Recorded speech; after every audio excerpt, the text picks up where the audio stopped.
Hey guys, it's Brian. We're back here in the garage with the Frostbite JL, and today we're going to be taking a look at our new front axle.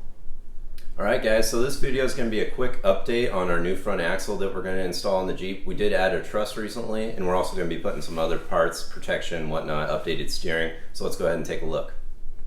Alright guys, so this is going to be our new front axle for our Jeep. We're going to be swapping out the Dana 30 for this Dana 44. This is out of a Rubicon. So we will gain the 410s and the E-locker. We've already re-geared the rear to 410s to match, and we have the limited slip back there. So this will be a nice upgrade. If you go ahead and come in and take a look, we did add the Artec Apex truss. This is their new truss for the JL. It turned out really good. It goes all the way across the axle here, all the way to the C's. We did the C's as well. And then we also did the skids for the front lower control arms. And then as you can see, we're going to add a Cavfab diff cover just like we have before. We went ahead and did it again in the silver hammer texture, so that'll look nice. So let's go ahead and look at the other parts we need to put on. Alright, and guys, if you're looking into getting this welded on, I did have this done at a local shop called Jeep West out in Estacada, Oregon. If you guys are in the area, go ahead and check them out. They do great work.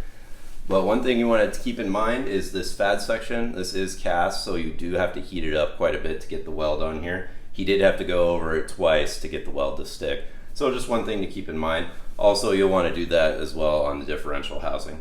But all in all, it turned out great, and the welds are really sturdy, so this should add a lot of protection for us. Alright guys, let's go over a couple of the things we're going to be installing along with the truss and the diff cover. We're also going to be doing a FAD skid plate. This one's from Metal Cloak, and this one will bolt up right to the existing holes, just like so. And that'll add a lot of protection to the FAD module in the back. It is plastic, so you do want to protect that.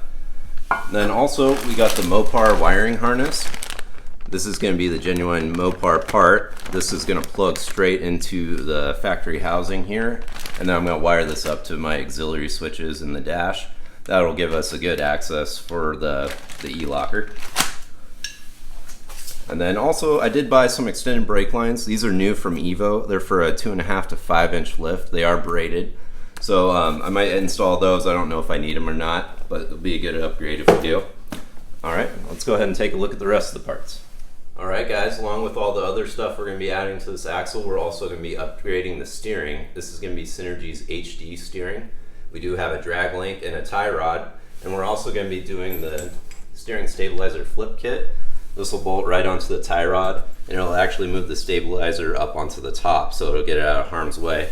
You'll also use this new track bar bolt. That'll go right in here and connect the steering stabilizer to the tie rod there for you.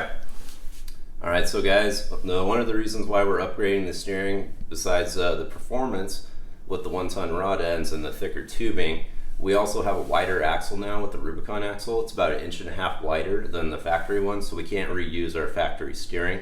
So we're going to go ahead and utilize this. If you are doing this swap, that's one thing to keep in mind. Alright guys, and one more thing to note, if you are switching to the 44 up front, it will take 2 full quarts of new oil. So I went ahead and got Mobil 1 synthetic gear oil, the 7590 for the front. It'll take both of these. This is what I'm running in the rear currently after I did my 500-mile break-in on the new gears, and it seems to be working great so far.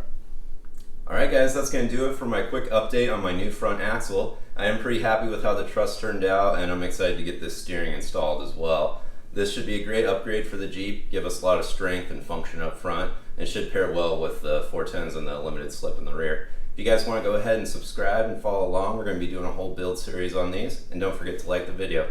Alright, we'll see you next time guys.